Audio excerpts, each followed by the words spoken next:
Hello, Horda, Moordíh Vermadden, Vorgéad Míle Fáilte, go fiúil, go gaile, le haid cóháil bliantúil do chuid an IUA, díirithe ar nói ar HR, and díirithe go príomh ar an cíanover, remote working.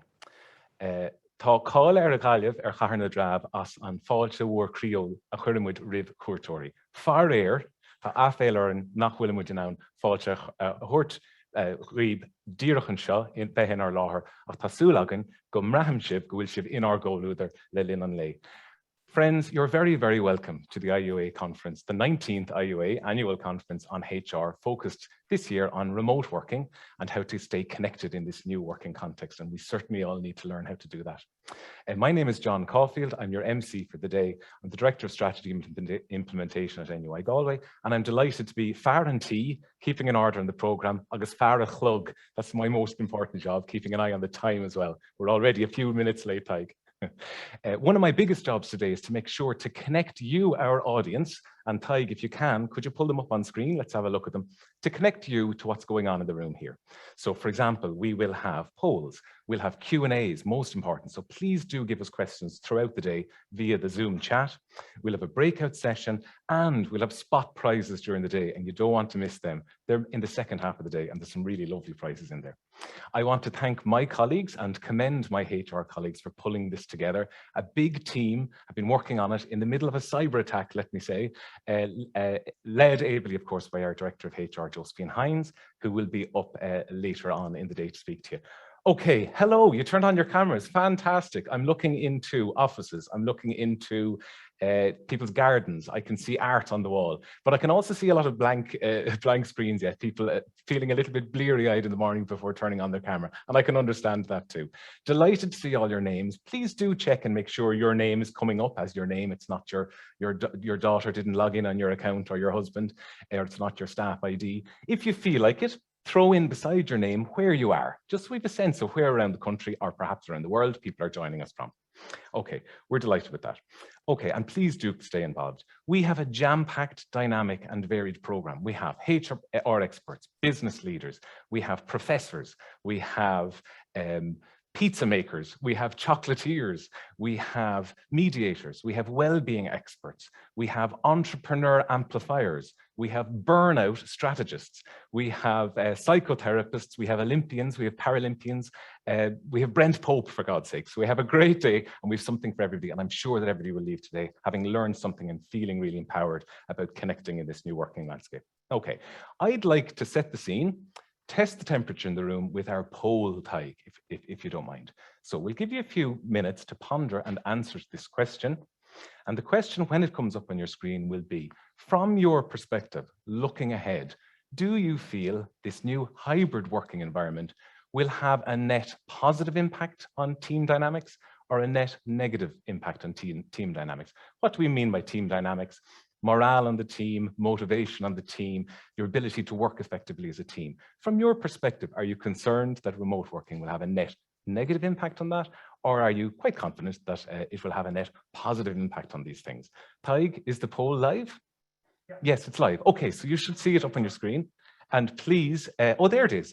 And you're clicking away, very good. While you're doing that, I want to give a shout out to our sponsors. This event couldn't run without our very gracious sponsors. We have Corn Market, we have Uni Jobs, we have Arthur Cox, and indeed a couple of Arthur Cox colleagues will be addressing you today, and we have Spark Foundry. And of course, we thank the IUA as well for their leadership in bringing us together to address some of these really important topics, and indeed for advocating so strongly on behalf of Ireland's universities through the most difficult 18 months that we've all come through.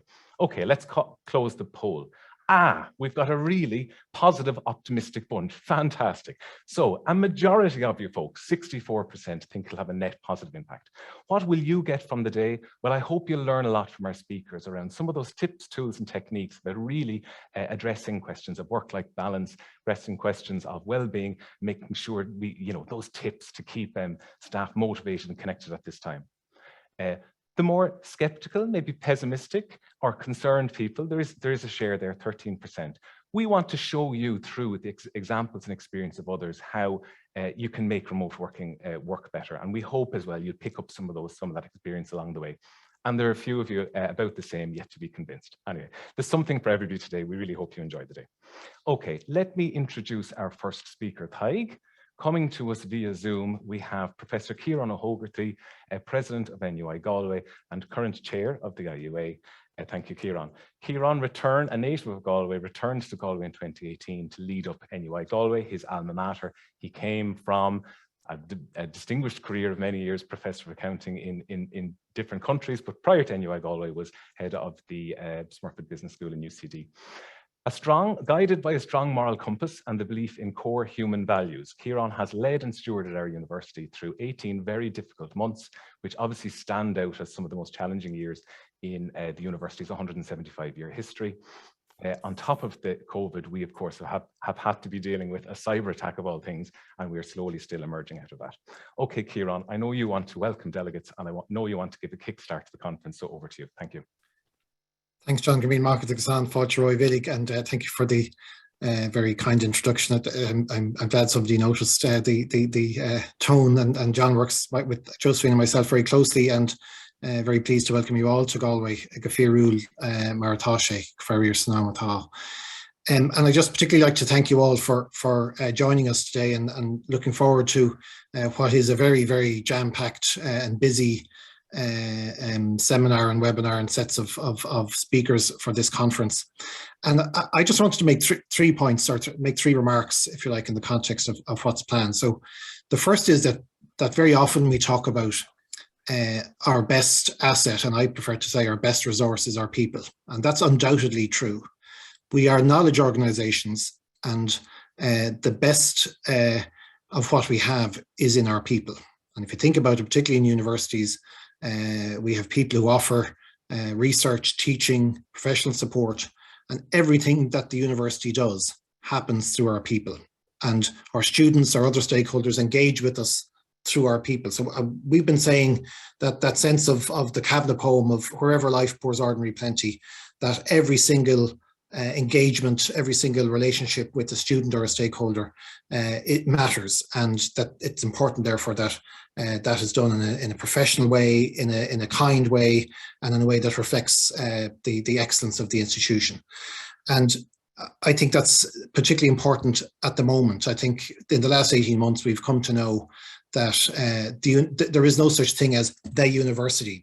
We are the university. This is our university. So for all of the constituent universities of the IUA, our people are not only our best resource, but are really the resource that makes everything else happen. The agility, the flexibility, sense of commitment, the frustration that happened in the last 18 months, a lot of the success and a lot of the challenges we had, our people overcame and managed those. And I think it's particularly important for us to acknowledge that right now, and be proud of that, and reflect with pride on that sense of achievement, that what we've come through together as institutions. I'd also say, secondly, then, we've often said that policy is a particularly important part of that. And I think that's particularly important. And I particularly point to a policy that, as an institution, I'm proud of. It's not my policy. I didn't write it, and I think particularly good about it was it came from expertise within NUI Galway, but a policy on domestic violence that we developed, I think, had a number of characteristics that are particularly important to me, and particularly important as we think about people and how we develop and how we nurture and how we support our people. First of all, clearly supportive in a very, very challenging environment for colleagues. And sending a message that we are in solidarity with our people, with our colleagues who find themselves in particularly often very, very challenging and sensitive situations. And the policy on domestic violence that we developed, I think, was a signal of that. There are many others, but I'll take that example as one of those. Secondly, it was pervasive. So I'm always keen. I never like to see a policy that's open only to some colleagues, or open only to some people based on their contractual status, or where the kind of work they do, and so on. And our policy on domestic violence is pervasive, open to all colleagues in the university, and I think that's particularly important. Not only in opening up the policy more generally, but again signalling that sense of that this is important for us all, and that nobody is left out. And I think very often I find it challenging that sometimes at a top level, or at say management team or other levels in the university, we talk about policies, we talk about respect, we talk about expectations of how the university culture will be developed. And within the organization, people don't necessarily find it that way. And I think that can be particularly challenging. And finding ways of making our expectations for an institution more pervasive, an experience that everybody has, that isn't inconsistent, I think is a particularly important challenge for HR and for HR colleagues.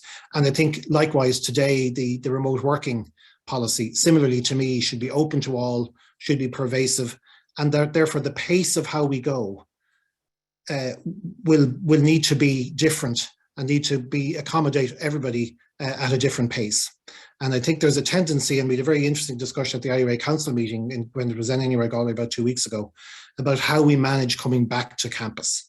And talking to colleagues around NUI Galway, it may be similar elsewhere, but particularly in the context of our cyber attack, but also COVID, this semester people have found particularly even more difficult than the year of COVID, because coming back has been challenging. Some people are understandably uncomfortable. There's a different pace, different expectations. Some people expect to come back quicker, some slower. And we need to accommodate all of those ways of coming back through COVID. I think it's really important for us to trust colleagues in finding their way back and finding the best way for them to support the university. Because I think we found very clearly through COVID, when I stood in the quad of NUI Galway in March 2020 and said we were closing as an institution, as a campus, not as a university, we were continuing going. In my mind was the fear that people would go to the four winds and we wouldn't continue as we normally would. People didn't.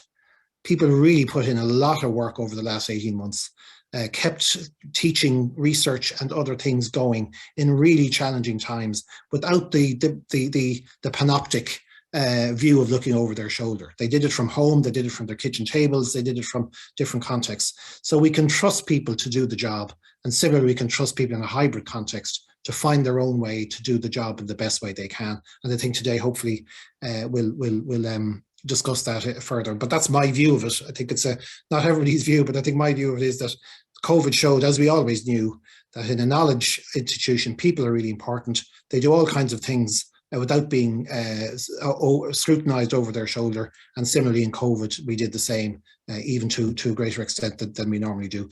And then the third thing I would say is and I'll finish here, when we talk about our people being our best resource, sometimes we forget then about the person.